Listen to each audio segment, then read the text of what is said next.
जाते जाते एक आखिरी सवाल करना चाहूंगा जरूर। कि अहिंसा को इस्लाम किस नजरिए से देखता है?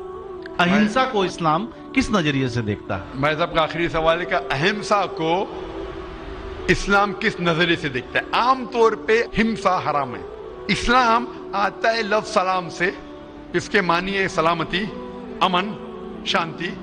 इस्लाम के मानी है कि शांति हासिल करना, अपनी ख्वाहिश, अल्लाह का जो पैगाम है उसके मुताबिक अपनी जिंदगी बसर करना और अमन हासिल करना, उसे कहते हैं इस्लाम।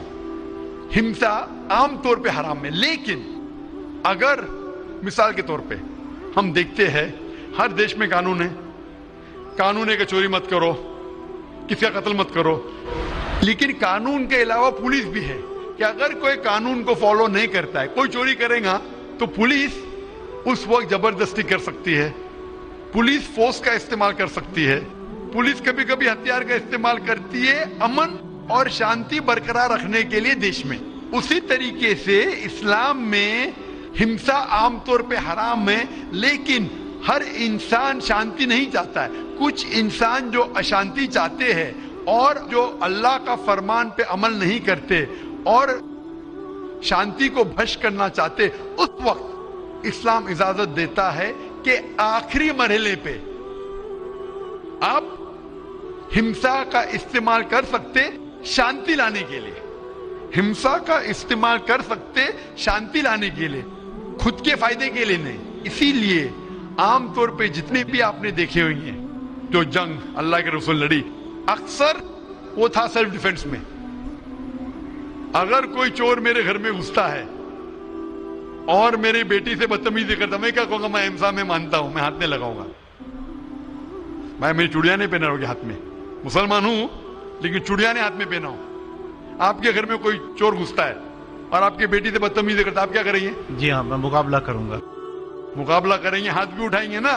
इस तरीके से हिंसा का इस्तेमाल आखिरी मरहले पे, अगर दूसरा कोई चारा नहीं है तो इस्तेमाल किया जा सकता है हक के लिए, ना हक के लिए नहीं। दूसरे को तकलीफ पहुंचाने के लिए गलत है, दूसरे का माल हड़प करने के लिए हराम है, लेकिन खुद के बचाव के लिए या अमन हासिल करने के लिए हिंसा का इस्तेमाल किया जा सकता है। लेकिन असल में इस्लाम आता है लफ्ज सलाम से, जिसके मानी है सलामती, अमन, ताकि दुनिया में सलामती पहुंचे।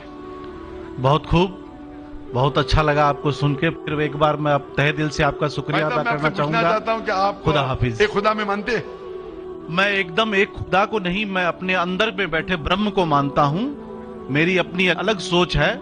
मैं किसी मंदिर में नहीं जाता हूं, ये बात नहीं है, जाता हूं, लेकिन मेरी अपने अंदर की आवाज है कि इंसानों की खिदमत करो, इंसानों की इज्जत करो और भटके हुए को राह दिखाओ। मेरा भी यही है। और मैं किसी इंसान में, हिंदू हो चाहे मुसलमान, मैं इस खुले मन से आगाज करता हूं। मैं किसी से भी भेदभाव न आज तक किया है, न कभी जिंदगी में करूंगा। मेरे लिए इंसान जो पैदा किया है वो ऊपर वाले ने, वो सभी एक है और एक रहेंगे। आपने फरमाया कि इंसान की खिदमत करना चाहिए, इंसान की मदद करना चाहिए, लेकिन मैं ये पूछना चाहता हूं कि आप एक खुदा में मानते हैं? आपने कहा, मैं ये पूछना चाहता हूं, आपने तकरीर सुनी मेरी पीस टीवी पे, आप मानते हैं कि मोहम्मद सल्लल्लाहु अलैहि वसल्लम आखिरी पैगंबर है?